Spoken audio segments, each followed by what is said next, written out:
तो आज हम इस वीडियो में टेररिज्म के बारे में आपको समझाने वाले हैं कि टेररिज्म की डेफिनेशन क्या होती है, टेररिज्म क्यों होता है, टेररिज्म के क्या साइन और सिम्टम है, एक टेररिज्म में क्या मेडिसिन ट्रीटमेंट दी जाती है, कौन सी उसको ड्रॉप दी जाती है, एक टेररिज्म में जो सर्जिकल प्रोसीजर है वह कैसे होता है, क्या एक टेररिज्म मेडिसिन से सही हो सकता है या नहीं, या फिर एक टेररिज्म सर्जरी से सही हो सकता है या नहीं, एक सर्जरी के बाद में क्या टेररिज्म दोबारा भी आ सकता है। इन सब के बारे में इस वीडियो में हम समझेंगे।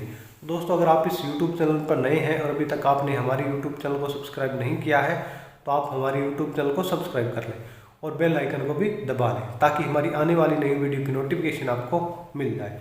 तो सबसे पहले समझते हैं कि टेररिज्म। तो एक टेररिज्म पेशेंट में उसकी आंख में फॉरेन बॉडी सेंसेशन होता है, यानी कि उसकी आंख में रड़कन महसूस होती है।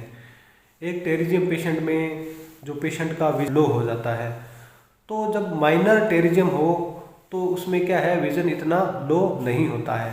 लेकिन जो सीवियर टेररिज्म हो, यानी कि टेररिज्म की कंडीशन ज़्यादा हो, तो उसमें क्या है, एस्टिग्मेटिज्म के कारण पेशेंट का विजन है वह लो हो जाता है। तो अब इसकी साइन की बात करें तो जो टेररिज्म होता है वह पूरी तरह से आंख पे आ जाता है तो वह दिखाई देने लग जाता है, यह इसके साइन होते हैं। आगे समझते हैं कि एक टेररिज्म पेशेंट में क्या मेडिकल ट्रीटमेंट दिया जाता है, कौन सी उसको ड्रॉप दी जाती है। तो ड्रॉप देने से जो टेररिज्म है वह पूरी तरह से सही नहीं होता है। तो एक पेशेंट कंप्लेन करता है कि एक टेररिज्म के कारण उसकी आंख में इचिंग है, या फिर फॉरेन बॉडी सेंसेशन है, या फिर रेडनेस है, या फिर वाटरिंग है, तो उसके लिए मेडिसिन दी जा सकती है। तो उसमें क्या मेडिसिन दी जाती है। टेररिज्म के सीवियर कंडीशन में कंडीशन ज़्यादा है तो उसमें मोक्सीफ्लोक्सासिन प्लस लोटेप्रोनोल का कॉम्बिनेशन दिया जाता है।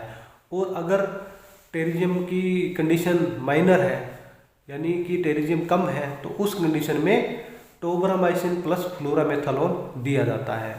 तो जो मोक्सीफ्लोक्सासिन प्लस लोटेप्रोनोल का कॉम्बिनेशन है तो उसमें मोक्सीफ्लोक्सासिन एंटीबायोटिक है और लोटेप्रोनोल स्टेरॉइड होता है। तो इसी तरह से टोब्रामाइसिन प्लस फ्लोरामेथालोन, जो टोब्रामाइसिन होता है वह एंटीबायोटिक होता है और जो फ्लोरामेथालोन होता है वह स्टेरॉइड होता है। तो इन दोनों में से एक ड्रॉप पेशेंट को दी जाती है। तो इसके साथ में एक लुब्रिकेंट आई ड्रॉप भी दी जाती है। लुब्रिकेंट आई ड्रॉप में कार्बोक्सीमेथाइल सेलुलोज 0.5% दिया जा सकता है। तो अब आगे समझते हैं कि एक मोक्सीफ्लोक्सासिन लोटेप्रेनोल और एक टोब्रामाइसिन फ्लोरामेथालोन और एक लुब्रिकेंट की कितनी कितनी डोज उस पेशेंट को दी जाती है। तो जो मोक्सीफ्लोक्सासिन और लोटेप्रेनोल का कॉम्बिनेशन है उसको दिन में 4 बार डाला जाता है, यानी कि 3-3 घंटे के अंतराल से दिन में 4 बार डाला जाता है। इस ड्रॉप को एक सप्ताह के लिए दिन में 4 बार डाला जाता है, दूसरे सप्ताह इसको दिन में 3 बार डाला जाता है, तीसरे सप्ताह इसको दिन में 2 बार डाला जाता है और चौथे सप्ताह इसको 1 बार डाला जाता है। क्योंकि इस ड्रॉप में जो लोटेप्रेनोल है वह हाई स्टेरॉइड होता है तो इसको धीरे धीरे कम किया जाता है। तो जो टोब्रामाइसिन और फ्लोरामेथालोन का कॉम्बिनेशन है उसको दिन में 3 या फिर 4 बार डाला जाता है। लुब्रिकेंट आई ड्रॉप है कार्बोक्सीमेथाइल सेलुलोज 0.5%, तो इसको दिन में 4 बार डाला जाता है। तो यह इन आई ड्रॉप की डोज है। तो अब आगे जो टेररिज्म है वह दोबारा भी आ सकता है। अगर आप एक एलर्जिक पेशेंट है या फिर आप डस्टी एरिया में वर्क करते हैं तो उस कंडीशन में जो टेररिज्म है वह दोबारा आ जाता है। तो मेडिसिन तो केवल जो इचिंग होती है, वाटरिंग होती